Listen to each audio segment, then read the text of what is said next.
अस्सलामुअलैकुम, welcome back to my channel apply to talent. मेरा नाम है रेहान अली। आज जो है हमारे साथ एक बहुत अच्छे जो है टीचर मौजूद हैं और एक न्यू मेंबर हैं जो कि अब हमारे चैनल पे टीच करेंगे। हमने सोचा कि आज टीचर को जो है वो चैनल पे लाया जाए और एकेडमिक के हवाले से जो है अब हम जो है वीडियो अपलोड करेंगे जो कि केमिस्ट्री, फिज़िक्स और बायोलॉजी के हवाले से जो है उनके लेक्चर होंगे। तो अब हमारे चैनल पे ना सिर्फ टेक्निकल और इंफॉर्मेटिव वीडियोस आपको देखने को मिलेंगी, बल्कि अब हम एकेडमिक के हवाले से भी लेक्चर जो है वो उनके आपको देखने को मिलेंगे।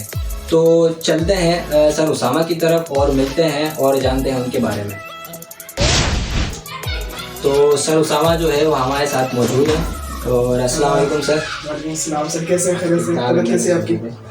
तो सर मैं चाहता हूँ कि जैसे कि आप हमारे चैनल पे आएँ और टीचिंग माशाल्लाह आप इतने टाइम से टीचिंग कर रहे हैं और कोचिंग में भी टीचिंग करते हैं, तो हम भी चाहते हैं कि आप हमारे चैनल पे आके भी टीचिंग करें। तो सबसे पहले तो आप अपने बारे में बताएं, इसके बाद इंशाल्लाह हम लेक्चर स्टार्ट करेंगे। सर मेरा नाम उसामा पदार है और मैं कराची यूनिवर्सिटी से बीएससी हूँ और अल्हम्दुलिल्लाह मैं जो है टीचिंग कर रहा हूँ पिछले 4 सालों से। सर हमारे पे प्रॉब्लम ये है कि टीचर्स और बच्चे दोनों एक दूसरे की सिचुएशन को नहीं समझ पाते, जिसकी वजह से बच्चों को ज़्यादातर लेक्चर समझ में नहीं आते। फिजिक्स, केमिस्ट्री और मैथ को लेके वो हमेशा कंफ्यूज ही रहते हैं, तो इसकी तरफ हमारा ध्यान होना चाहिए। तो मैं इंशाल्लाह आपके चैनल पे भी काम करूँगा और फिर अपने चैनल पे भी इंशाल्लाह काम करूँगा। तो आपका अगर हम पूछें बैकग्राउंड, क्वालिफिकेशन वगैरह? सर कराची सबसे पहले तो जो है मेरे मैट्रिक के अपने इलाके से रेहान मॉडल अकेडमी से, उसके बाद मैंने इंटर किया गवर्नमेंट कॉलेज से। देन मैंने फिर कराची यूनिवर्सिटी में अप्लाई किया बीएससी के लिए और मेरा बीएससी 3 हिस्सों के अंदर था, 3 सब्जेक्ट्स के अंदर था। मेनली सब्जेक्ट्स मेरे जो थे फिजिक्स, केमिस्ट्री और मैथ। तो जैसा कि आपने सुना ये फिजिक्स, केमिस्ट्री और मैथ जो है वो ये टीच करते हैं, तो इसी हवाले से जो हमारे चैनल पे अब उनके लेक्चर वगैरह देखने को मिलेंगे। तो इंट्रोड्यूस हो चुका है, तो चलते हैं इनके लेक्चर की तरफ। सो गाइस स्टार्ट करते हैं आज का first lecture. Class 9 new book है, ठीक है, न्यू पैटर्न के हिसाब से। तो स्टार्ट करते हैं। हमारे पास जो पहला टॉपिक है वो है फिजिक्स। What is physics? तो हमारे पास जो पहला टॉपिक है ना वो फिजिक्स है। फिजिक्स होता क्या है बेसिकली, ये फिजिक्स है क्या और ये हम जो है इसको इतना स्टडी क्यों करते हैं, इतनी ज्यादा अहमियत क्यों है इसकी, ठीक है। तो फिजिक्स की डेफिनेशन से इतनी है, physics is the branch of science. It deals with the interaction of energy and अच्छा, तो मैंने लिखा है यहाँ पे कि physics is the branch of science which is with the interaction of matter and energy, ठीक है। दो चीजों का मिलाप, पहली चीज जो है हमारे पास वो भी पावरफुल है, जो सेकंड चीज है हमारे पास वो भी पावरफुल है, यानी कि एनर्जी एंड मैटर। एनर्जी और मैटर, देखें पहली चीज जो है वो हमारे पास एनर्जी है जो कि हमारे पास मार्केबल है। दूसरी चीज हमारे पास मैटर है, ठीक है। बारी बारी दोनों को स्टडी करेंगे। एनर्जी वो चीज है जो कि सूरज की रोशनी में भी होती है, ठीक है, उसके अलावा हमारी बॉडीज के अंदर भी मौजूद है। एनर्जी हमें प्रोवाइड करती है किसी भी काम करने की ताकत, ठीक है, ability to do work, energy कहलाती है, ठीक है। अच्छा, एनर्जी जो है वो कई फॉर्म्स के अंदर हमारे पास मौजूद होती है। फॉर एग्जांपल हीट फॉर्म्स में हमारे पास मौजूद होती है, टेम्परेचर जो ना रखती है, तो ये सारी चीजें मौजूद होती है। अच्छा जी, ये जो एनर्जी है ये हमारे पास डिस्क्राइब होती है। अब हमारे पास बचता है मैटर। मैटर के बारे में हम लोगों ने डेफिनेशन बचपन से पढ़ते हुए आ रहे हैं। हर वो चीज जो वजन रखे और जगह घेरे मादा कहलाती है। मैटर के 3 हिस्से होते हैं, एक होता है सॉलिड, लिक्विड एंड गैस। चौथी भी होती है, लेकिन चौथी के बारे में अभी ज्यादा इन्वेंशन नहीं है, डिस्कवरीज नहीं है, तो हम चौथी को ज्यादा यहाँ पे स्टडी नहीं करेंगे। हम सिर्फ 3 जरा चीजों पर ध्यान देंगे, सॉलिड, लिक्विड और गैस।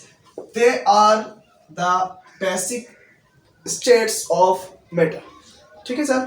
अच्छा जी, सॉलिड, लिक्विड एंड गैस। सबसे पहले स्टडी करते हैं सॉलिड के पार्टिकल्स किस तरीके से मूव कर रहे होते हैं। देखिए अगर मैं यहाँ पे एक बॉक्स बनाऊं और इसके एक छोटा सा पीस लेता हूँ सॉलिड का, तो इसके जो मॉलिक्यूल्स होते हैं वो एक दूसरे से बहुत ज्यादा क्लोज होते हैं। They are close together. Sir आप देखें यहाँ पे जो मॉलिक्यूल्स आपको नजर आ रहे हैं वो एक दूसरे से बहुत ज्यादा क्लोज है। इसकी वजह से इसके अंदर विस्कोसिटी की जो पावर होती है वो ना होने के बराबर होती है। अगर मैं किसी मेज के ऊपर किसी मार्कर को रख के छोड़ देता हूं तो जब तक वो डिकम्पोज नहीं हो जाता वो अपनी जगह चेंज नहीं करेगा, ठीक है। वो एक जगह पे पड़ा रहेगा क्योंकि उसकी जो मॉलिक्यूल्स है वो मूव करने की ताकत नहीं रखते, वो अपनी जगह पे पड़े रहेगा, ठीक है। अच्छा, दूसरी चीज है, अब मैं आपको बताता हूँ लिक्विड के बारे में। देखें लिक्विड मूव क्यों करता है, सॉलिड तो मूव नहीं कर रहा ना, क्योंकि सॉलिड की जो मॉलिक्यूल्स हैं वो एक दूसरे से बहुत ज्यादा चिपके हुए हैं, एक दूसरे से बहुत ज्यादा जो कैथोड है, ठीक है। लेकिन लिक्विड क्यों मूव करता है अगर सॉलिड नहीं करता तो? लिक्विड को भी नहीं करना चाहिए। लिक्विड अगर मैं कहीं पर रख के छोड़ दूं तो वो बगैर किसी ग्लास के, बगैर किसी बोतल के वो जो पानी नहीं बहना चाहिए, क्योंकि इस वजह से बहता है। उसके अंदर बहने की जो ताकत होती है वो इस वजह से होती है। अगर आप देख रहे हो तो जो बॉक्स है इसके अंदर मॉलिक्यूल्स जरा शो करवा रहा हूं लिक्विड के, तो आपको नजर आ रहा होगा जहां पे सॉलिड के अंदर एक क्यूब के अंदर एक हिस्से के अंदर कई सारे मॉलिक्यूल्स थे, वहां पे लिक्विड के अंदर कुछ ही मॉलिक्यूल्स है। गैसेस मॉलिक्यूल्स जो होते हैं वो एक दूसरे से दूर होते हैं, जिसकी वजह से वो हवा में उड़ जाते हैं, ठीक है। देखिए सॉलिड में अगर किसी टेबल पर रख दूं, ठीक है, और उस टेबल के ऊपर अगर मैंने सॉलिड मटेरियल रख के छोड़ दिया, उसके बाद 500 साल भी गुजर जाए, अगर कोई इसको एक जगह से दूसरी जगह मूव नहीं करवाता तो वो कहीं नहीं जाएंगे, ठीक है। लिक्विड का क्या होगा, अगर मैं जो ना बगैर बोतल के, बगैर ग्लास के अगर मैं टेबल पर डाल दूं तो वो बह जाएगा, वो बहता है, उसके अंदर विस्कोसिटी होती है, ठीक है। अच्छा, गैसेस उड़ जाती है ना, वो बहती है ना वो किसी जगह पर रुकी रहती है, वो उड़ जाती है। उसकी वजह यह है कि जो गैसेस के मॉलिक्यूल्स होते हैं वो बहुत ज्यादा दूर होते हैं, इतने ज्यादा दूर होते हैं कि वो एक दूसरे के दरमियान में वेन डर वाल फोर्स भी नहीं रखते। अगर मैं आपको एग्जांपल दिखा रहा हूं तो यहाँ पे आपको दिख रहा होगा, मैंने सिर्फ एक कंपाउंड के अंदर 5 मॉलिक्यूल्स इसके अंदर रख के दिखाए गैसेस के। It is example of gases.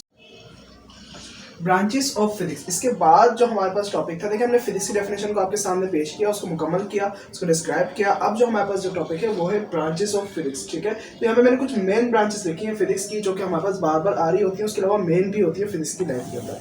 सबसे पहले हमारे पास है mechanics. It is the study of motion of object, it causes and effect. सबसे पहले आप ये समझें कि वो क्या कह रहा है। वो कह रहा है it is the study of motion of object, object की हरकत, उसके अलावा इट कॉजेज, उसकी वजह, जो चीज उसकी वजह बनी, जिसकी वजह से उसने मोशन की हरकत की, उसके अलावा उसके इफेक्ट, उसकी वजह से किसके ऊपर इफेक्ट पड़ा, उस ऑब्जेक्ट के ऊपर असर पड़ा या उस ऑब्जेक्ट की वजह से जिसने मूव किया उसके ऊपर और जो है फर्क पड़ा। इस चीज को आप लोग पढ़ रहे होते हैं मैकेनिक्स के अंदर। ये भी एक ब्रांच है फिजिक्स की, ठीक है। देन आपके पास सेकंड जो ब्रांच है वो है एटॉमिक फिजिक्स। एटॉमिक फिजिक्स क्या होती है? It is the study of the structure and properties of atom.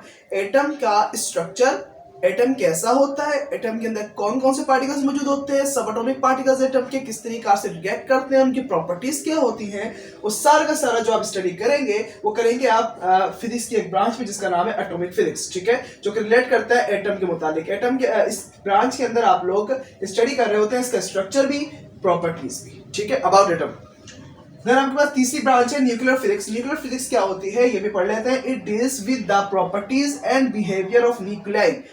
आप सबको पता है कि एटम के अंदर जो मेन पार्टिकल होता है, जो कि मैनेजर भी कहलाता है किसी भी एटम का, वो न्यूक्लियस होता है।